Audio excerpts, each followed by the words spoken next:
Before you watch the video, we kindly ask that you hit the like button. It costs you nothing, helps us a lot. On to the show. Super Duty Tough Work. Your boys. Back again. Printnificence. Illogic.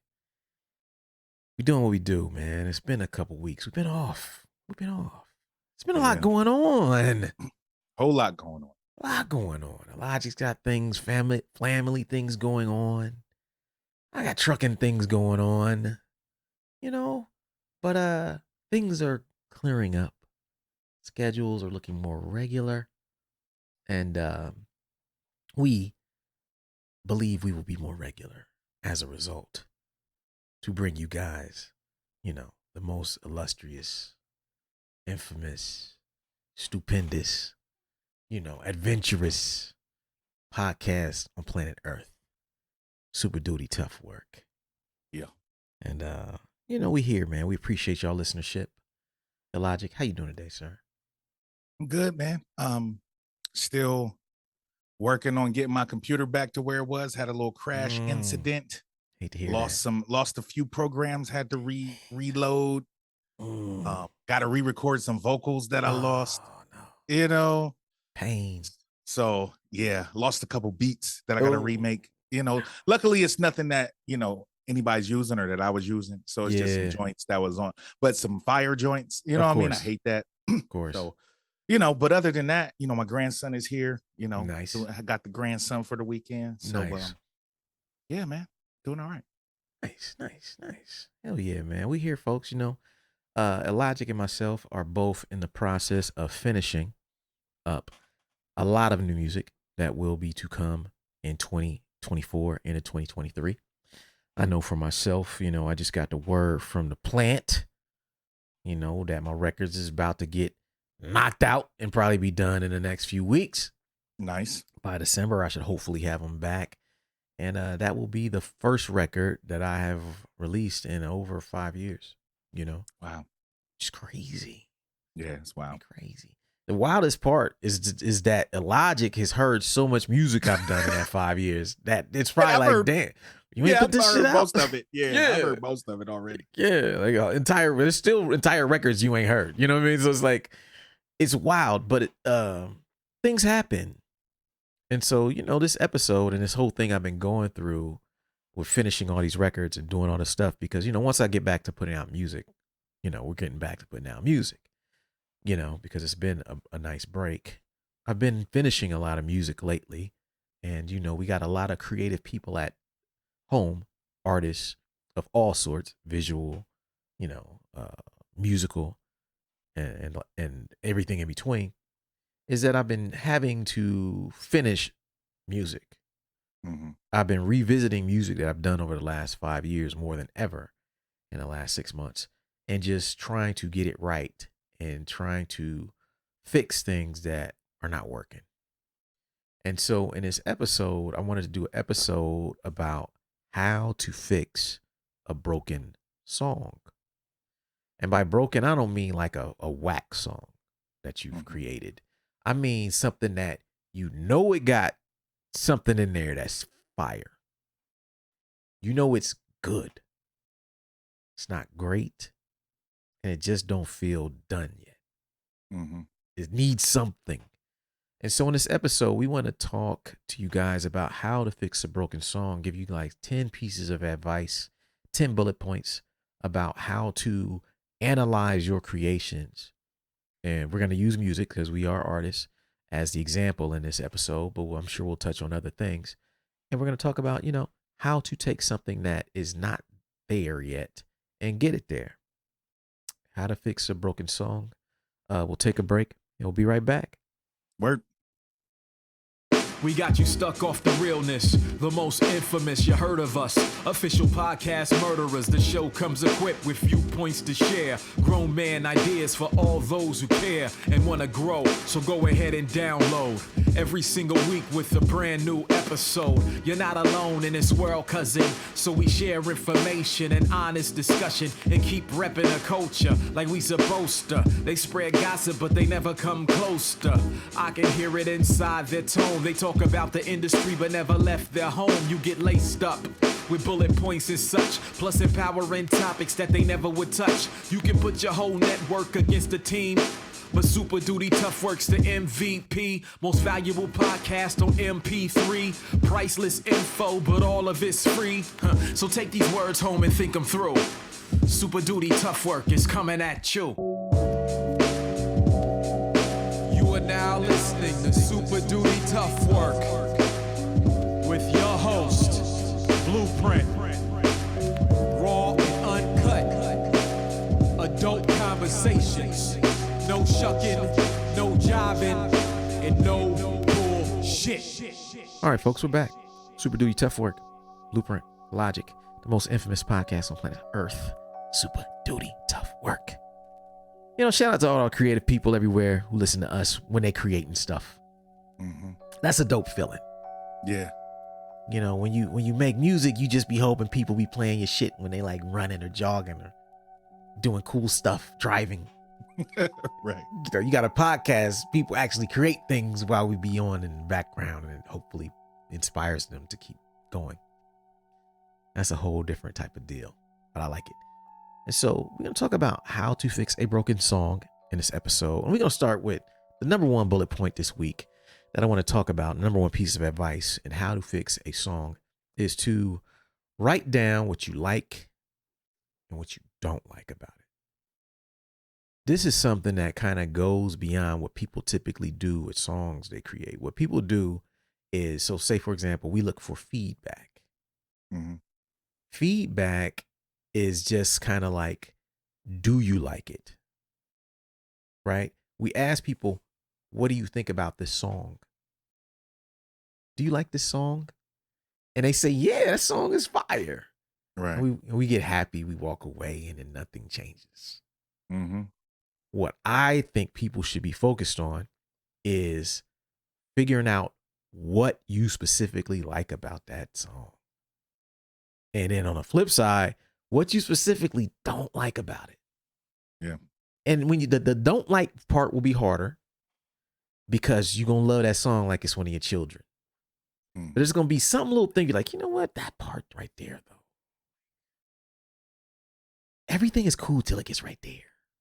Right. You know what? It's great when I start rapping, but before the rapping, it's just, it's okay. Mm-hmm. Or it's cool until that last chorus, and then it just kind of drags on, and just the beat just beats and it doesn't. Yeah. I don't like that part of it. You know, my vocal really wasn't that great. I had a cold that day. Mm-hmm. But you know what? The writing is great though. Yeah. Man, that verse is fire. If I could just get my voice together, once my throat get back, woo, I'm gonna kill that one if I retake. That's how specific I think you should be when you're talking about what you like about a song and what you don't like about a song. Yeah. You know, the goal isn't to beat yourself up about it. The goal isn't to fucking blow your head up and make you feel like you don't have flaws either. The goal is to get you into the habit of analyzing your songs like systematically and not looking at them as like one whole piece anymore. Yeah. Look at your song as a sum of a bunch of little components, a bunch of moving parts that if you find one moving part that's not quite jiving with the rest, fixing that part can fix the song. So that's the number one piece of advice. I think start with what you like, what you dislike. Yeah, I'm going through this right now with instrumental music, which I've never had to really do. Like working on an instrumental record is different for me, like working on an actual record, not just a beat tape. So I'm going through it now. Like there's songs that I've, cut a whole minute off of because it's like, oh, it's dragging a little bit. The loop kind of, that part is just the same loop I had in the beginning. So I can really cut that out. I don't necessarily need that, like little parts, little stuff like that. But it's also important not to nitpick too much. Yes. Because no song is ever gonna be completely perfect. Yeah. Like there's things that you'll like more than others, and you can fix everything that's like glaring, Yeah. issues. But don't try to, be too nitpicky to where, you trying 10,000 snares and after a while they all sound the same. You know what I'm saying? Or that hi-hat in that one spot irks you. You know what I mean? Like stuff like that. But do your best to, give yourself some grace as well. Cause we're not perfect. Yeah, I agree. And overall, what I want the listeners to focus on is this step is here to make you start having a conversation with yourself. Mm-hmm. A lot of times we don't have specific conversations about our art because it's based on feelings, emotions, and what we're going through that day. Right. And so, don't beat yourself up about the tiny details of it, but do have a conversation with yourself about like, hey, what is it about this thing that makes it special? Right. You know what I mean? Like have some conversations so that you can get into the habit of being like honest. Mm-hmm. And once you can kind of itemize it, I think that's when you can improve it. Right. Many people can't improve their songs because they can't even have a conversation. They don't know what to improve. Right. Yeah. How you they don't gonna even think about it that way. Don't even think about it that way. How you going to fix a broken song if you don't even admit that it's got some flaws? That is broken in the first It's place. broken right in the first place. Like, if you think it's perfect, you can't fix it. Right. You know? Right. So that's number one.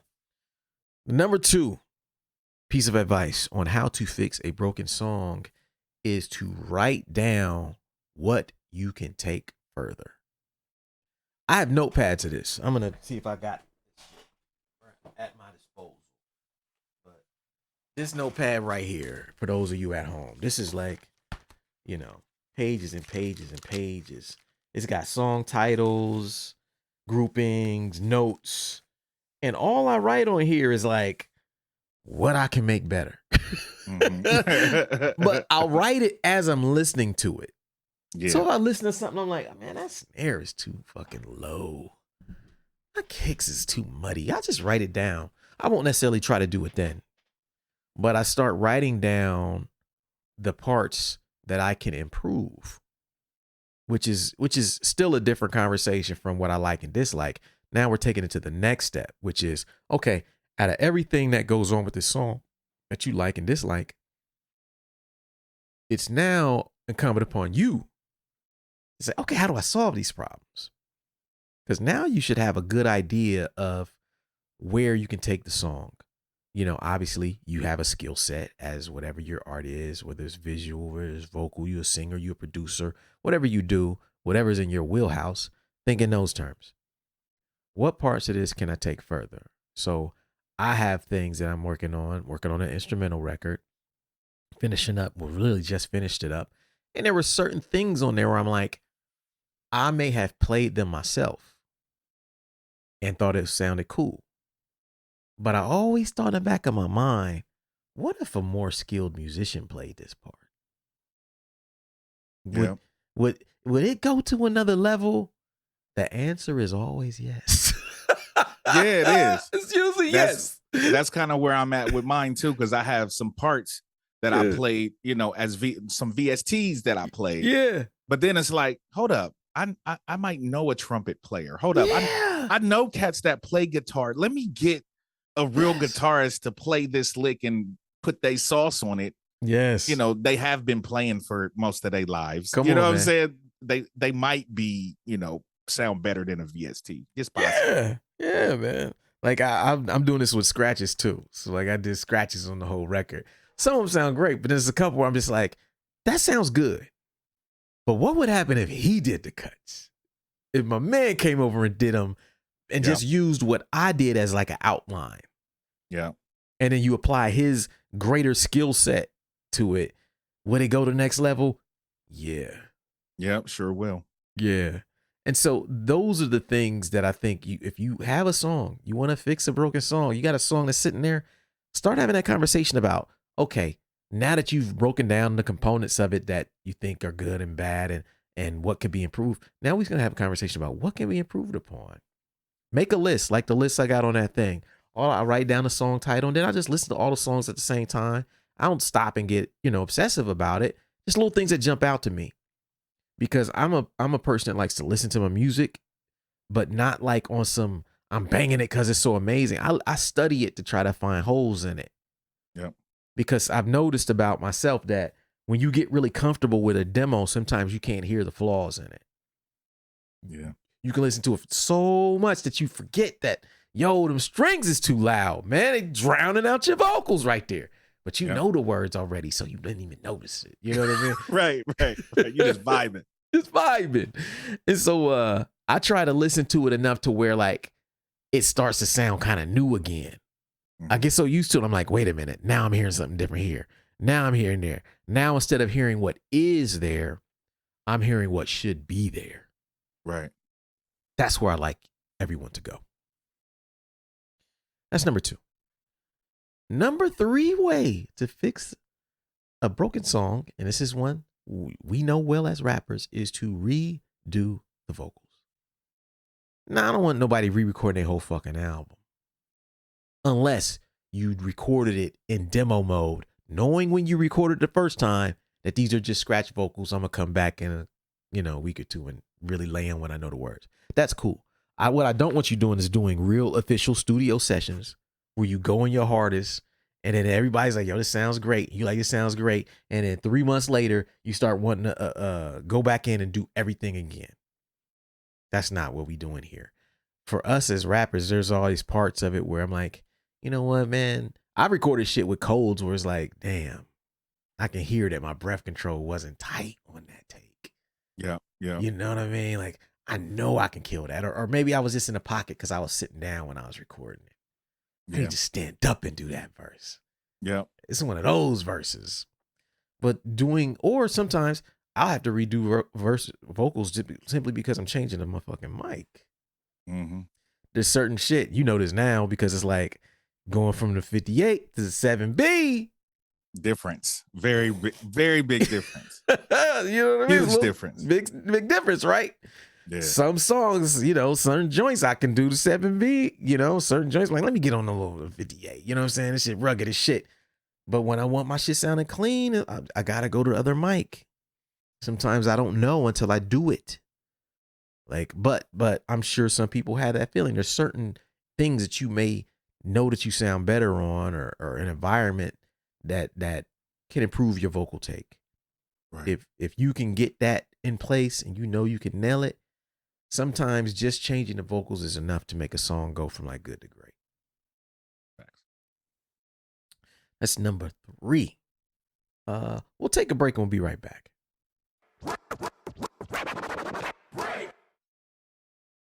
This is your weekly reminder that we have 2 books that you, as a listener or watcher of this podcast, need to absolutely own. The first is The 10 Traits of Successful Hip Hop Artists, and the second is The Social Media Cheat Code. Both of these books were released within the last year. The 10 Traits of Successful Hip Hop Artists is a book where I go through the stories and explain the traits that are behind the success of some of the biggest names in hip hop today. The book has got nothing but amazing feedback. And if you are an artist, business person, whatever you do, if you would like to be inspired and would like to learn more about hip hop along the way, and also see some reinforcement of the concepts that we talk about on this podcast, The 10 Traits of Successful Hip Hop is for you. Second book is The Social Media Cheat Code. That is for everyone who listens to this podcast who does not consider themselves an expert or really good at social media. It's not for super experienced people. It's actually for people who are on social media but are not getting the results you need.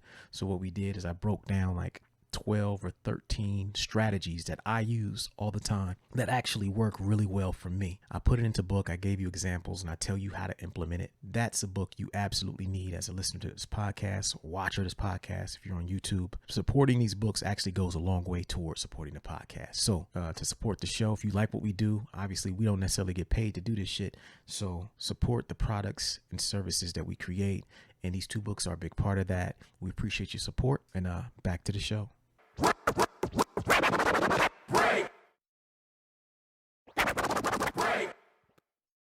What's up, everybody? Got some big news to share with you all today. I'm proud to announce that for the first time, I will be opening up my artist coaching and consulting services to the public. I have been doing it for several years behind the scenes, helping artists and small businesses achieve their goals, but it's never been something that I made publicly available, nor anything that I promoted until now. So, if you're an artist or a small business owner, I'm now available to be booked for one-on-one sessions designed to help you achieve your goals as quickly and as efficiently as possible. If this is something that you're interested in, email me at superdutytoughwork@weightless.net. Tell me a little bit about yourself, and we'll get the ball rolling from there. I look forward to working with you all. Peace.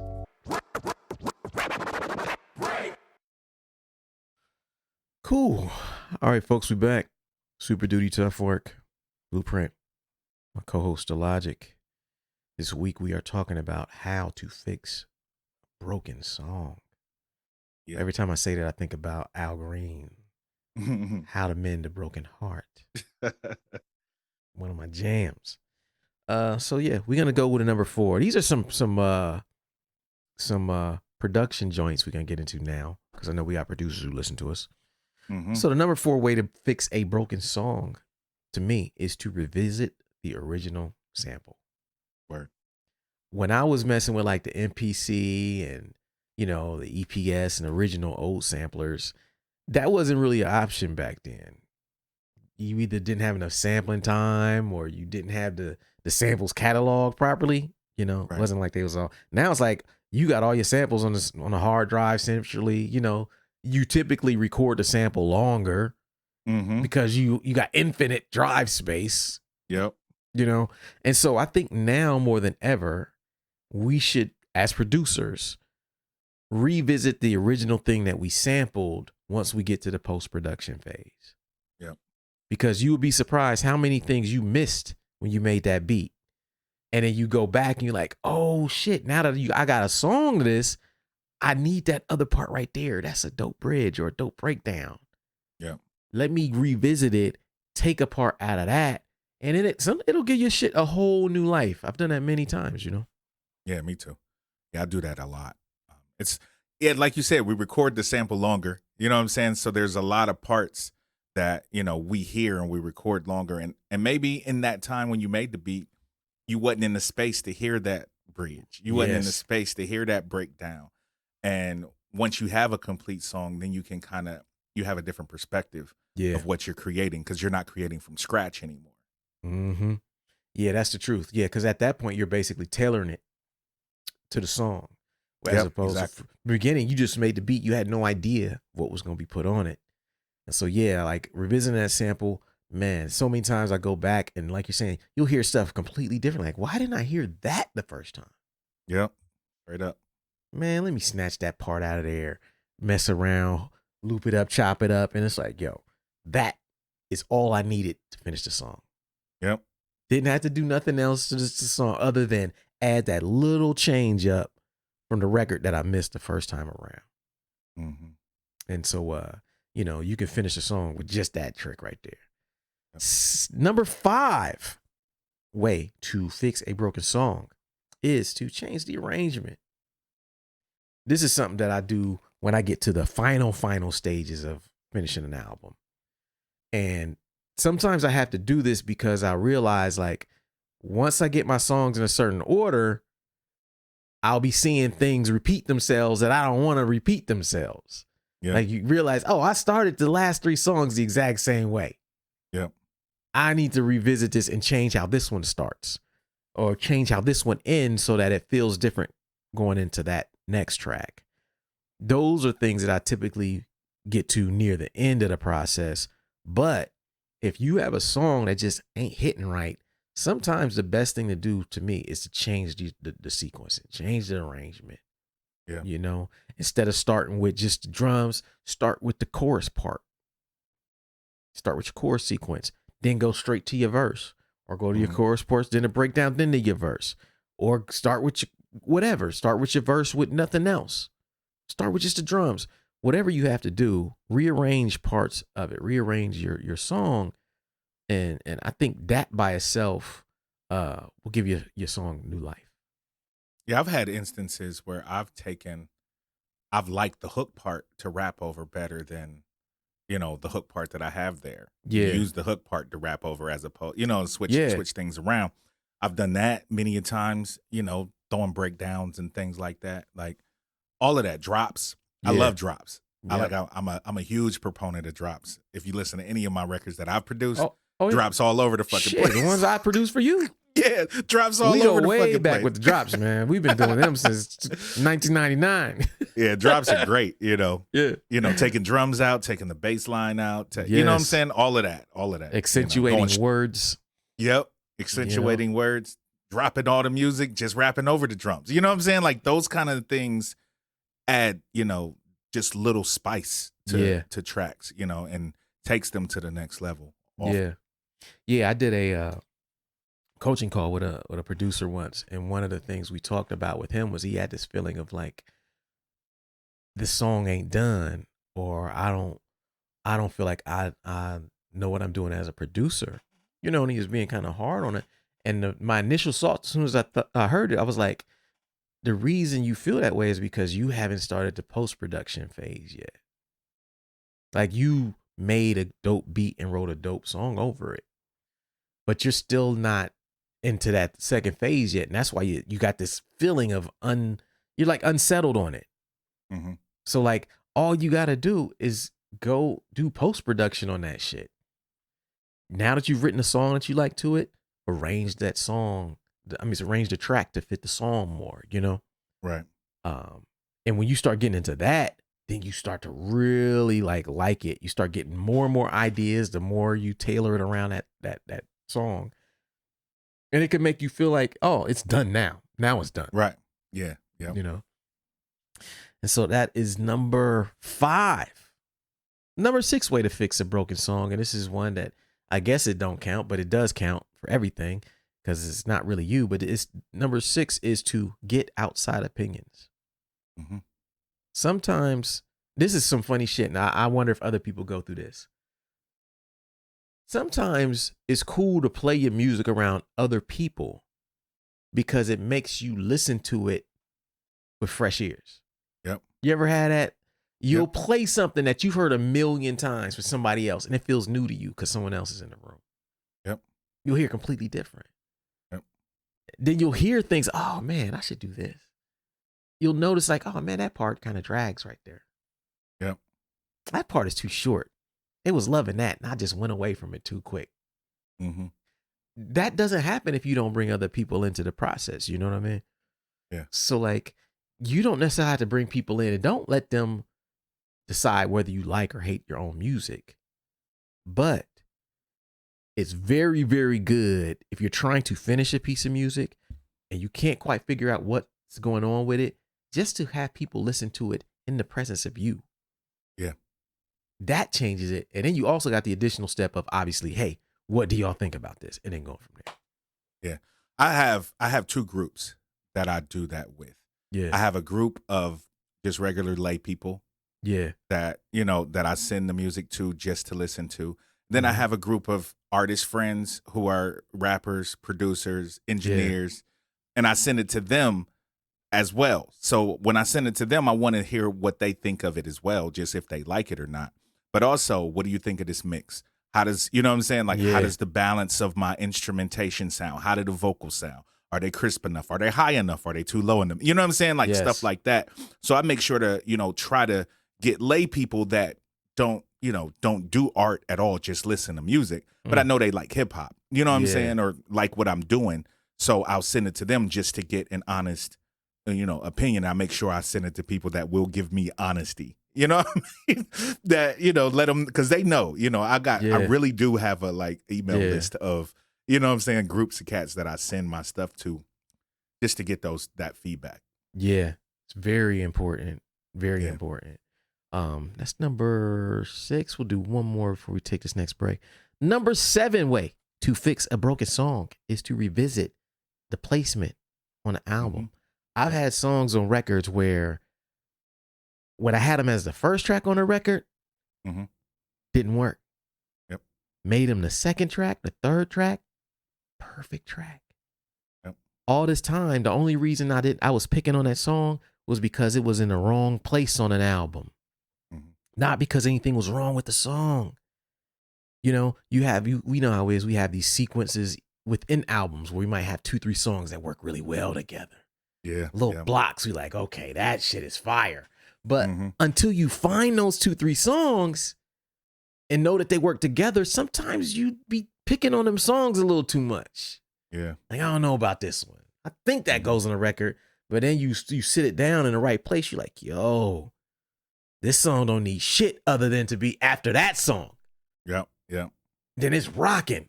Or that song, why did I have this as the last song on the record? That should be the first song on the record. Yep. And you change it, and all of a sudden you're not really tripping on like the small things about the song you don't like, because now the energy of it is changed by its placement on the album. Yeah. That's one of the first things I do before I really go into post-production is listen to my sequence. Because the sequence sometimes you might not need, it might tell you what you need to do with the song. You know, if you find those 2 or 3 songs, like you said, and then after you do some post-production, then that still may change some. Yeah. But I try to find a good sequence that I'm happy with first, and then go into the post-production, because then I can, you know, make the songs go in and out of each other kind of how I want.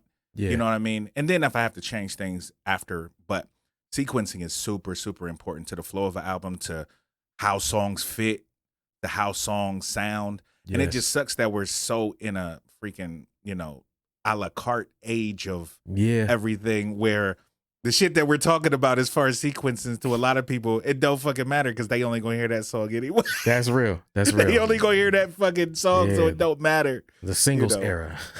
Singles era. So, but sequencing is super important. Yeah. And another thing that you just remind me of is sometimes a song don't sound right because it's on the wrong record. Or it's on a record at all. It should just be a single. Yeah. Like it should just be a bonus joint. Like ain't nothing wrong with that song. It just ain't supposed to be here. Yep. Like I recently had this instrumental record I'm working on. I had to take 2 songs off that I just knew that they've been on this song for 2 years, on this album for 2 years. Stop listening to it for 4 or 5 months. I come back and I'm just like, you don't work. Not for this. That's it. Yeah. You're not bad. You know what I'm saying? You just don't work right here. I gotta take you off. Yeah. But even though I didn't really have nothing to put there at the time, I was like, okay, I'm gonna try to take that off. Let me see if I can find something else. Within a day, I found something that worked even better. That fit the mood, the vibe, the energy, the you know what I'm saying, the subject matter of that record. And so don't be so married to that you can't change that part, because sometimes the whole package will change how you feel about one piece. And you know, you got to be fluid with that. So yeah, that's number 8. Okay, we'll take a break and we'll be right back.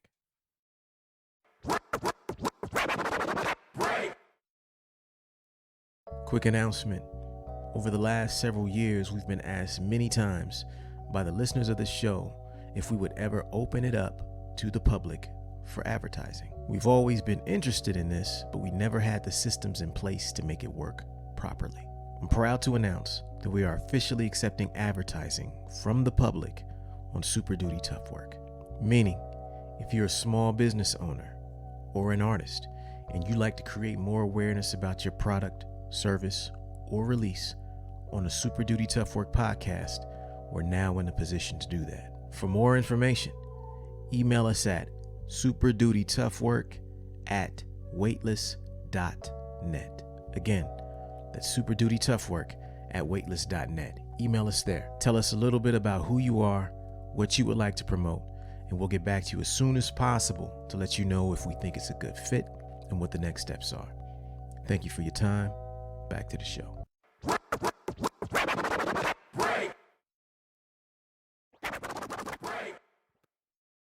Are you an artist who has the talent to succeed, but has a hard time executing? Do you have the will to win, but lack the plan? Are you tired of having great ideas that never come to fruition, or starting new projects but never finishing them?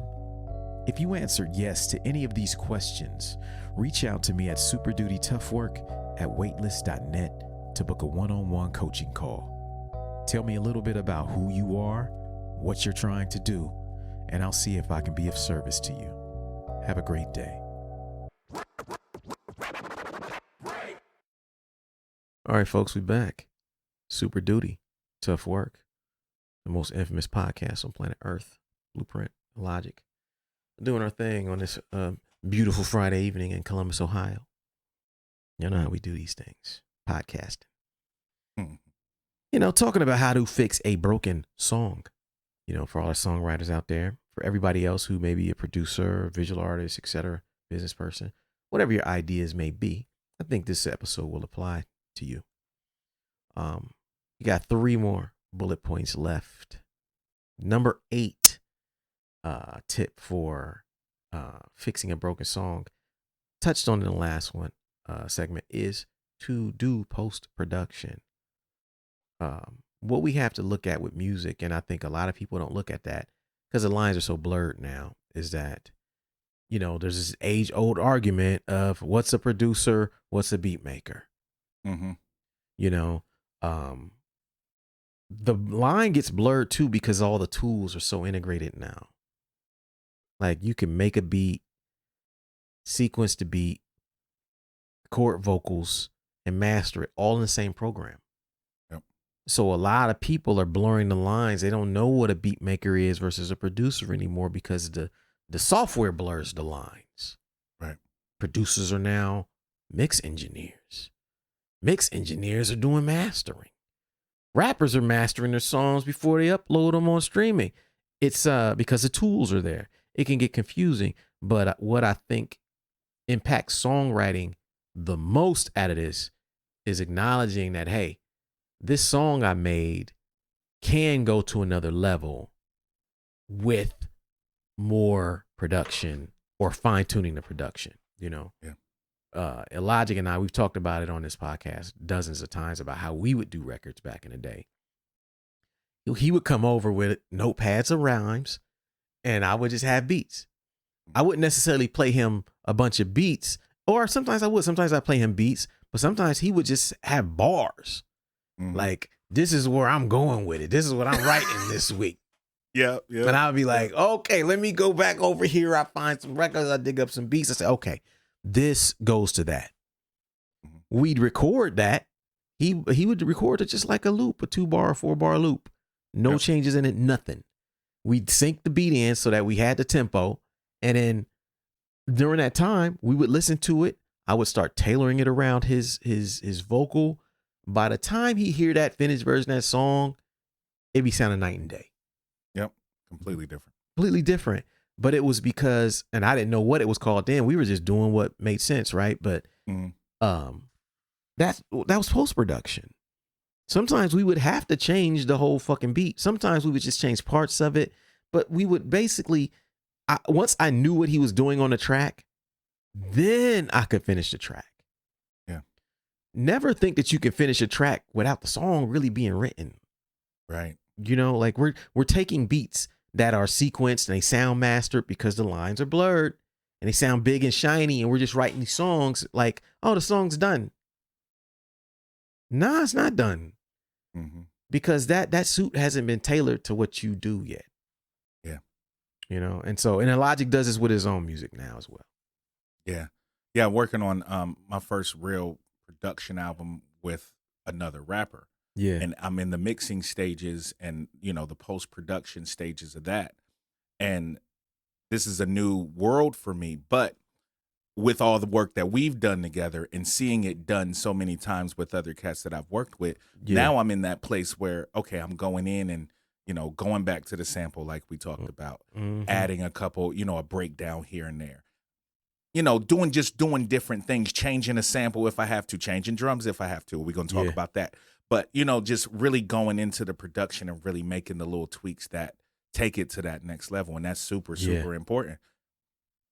Yeah. Hell yeah. That's number 8. Number 9. Way to fix a broken song. And this is one that hits close to my heart because 90% of my production problems are fixed by this one. Number 9 is to change the drums. Don't nothing make my shit hit harder than me changing my drums, man. Like I can have some shit that's all right.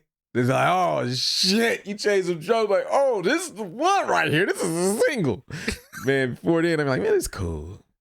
Yeah. You know, my writing is good. Man, sometimes all I gotta do is reprogram them drums. Sometimes it depends on your process too, right? Like there are guys who every beat they make, they always start with the drums. Yep. I don't think those guys overall go back and change the drums as often as I do because I don't start with my drums. You know, like I almost never start with my drums. I start with a melody or chopping up something. And then I add drums to it for then, but it's not like, because I don't start with the drums, that part is not like etched in my mind. I'm not so fixed on it. They're always just like temporary. Like, yeah, those are cool. I'll revisit them if I need to. But so for me, that's kind of what hits the hardest for me is changing drums. There's so many times like you think about just how a beat moves, swings of it. You know, if you change some instruments, you might have to change your drums because the texture don't match no more. Right. Yeah. You know, you had a dirty sample and some dirty drums. Well, you cleaned up the sample now. Dirty drums might not work. You know, or maybe there's a part of the song where someone's rhyming more staccato and you just want something different going there. You got to back up out them drums, clear some space for that shit to really hit. Drums are so important on production and finishing a song that like you really, really I think you get the most bang for the buck, for at least me, out of that part, revisiting or changing the drums. Yeah, because it sounds like for you, the drums are like the icing on top. Yeah. You know what I'm saying? Like you make sure all your instruments are hitting. You make sure your chops are where they're supposed to be. Yeah. And then the drums are like, you know, that's the finishing touch. Right. For somebody like me who starts with the drums all the time. Yeah. Like you said, it is difficult to go back and change the drums because that's the foundation of what I've done. Right. You know right, what I mean? right. Tearing down the house at that point. Yeah, like tearing, because even my chops are made to the drums. So the chops go with the drums. So if I change the drums, then the chops don't always make sense. Yeah. You know what I mean? So it's very different going back there. But sometimes for me, it's easier to change the drums to programming the drums from a drum break because then I can kind of follow what the drum break is doing, but change the drum sounds. Right. You know what I'm saying? So that way I can stick with the pattern that I'm working with, but change the sounds to where the drums are hitting a little harder or it got a little more swing if I program them as opposed to, you know, using a drum break. Yeah. That's what I do a lot more when I change the drums because I can still have that foundation, but I can just, you know, move it around a little bit. Yeah. Yeah, that's dope. That's dope. Yeah, because it's like where you start plays such a different role and like your willingness to change the drums. Like some guys like they'll change the instrumentation before they change the drum. Like, nah, them drums is sticking. We not changing that shit. Like I get it. I'm like, the drums is the last thing. I ain't attached to them, but like, we not changing this melody. This motherfucking melody, that's staying, Chief. Yeah. It might get played in a different instrument, but the melody is the melody. You know, that's the emotion of it to me. So I have a harder time changing that than I do drums. Yeah. But yeah, that's something to always think about. Last bullet point of the night, man. Final way to fix a broken song is to remix it. Yeah. Sometimes you just gotta get rid of that fucking beat. And it's hard. It's hard sometimes. It's hard. Sometimes it gotta go. It gotta go. You gotta because the lyrics are hitting. Come on. You know the lyrics are fire. Once you know that, you know it's like, damn, I might have to remix this. Yep. The lyrics are too crazy. Yep. Yeah, dude. It's always like it feels like the last resort sometimes.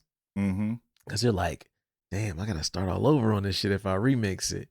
But you know how it is. You'll be sitting there playing that acapella, and then you got a new batch of beats you made or something old you made, and that shit'll hit you like, damn, why ain't I never used that? Yeah. Play it next to this shit where the beat is, and you're like, the remix is born. I guess I'm gonna remix it because that shit sound crazy. The next you got 2 versions of the shit. I done up to 4, 5 versions of songs sometimes with remixes. Yeah. Only to revert back to the original one. You know what I'm saying? At the end. Yeah. You know, because you got to make sure that you don't stick with the remix just because it's new. You know what I mean? Right. You gotta test that remix. You gonna remix it, sit with it for a month before you make a decision on it. You know? Yeah. If after a month it's still definitive, you can rock with it.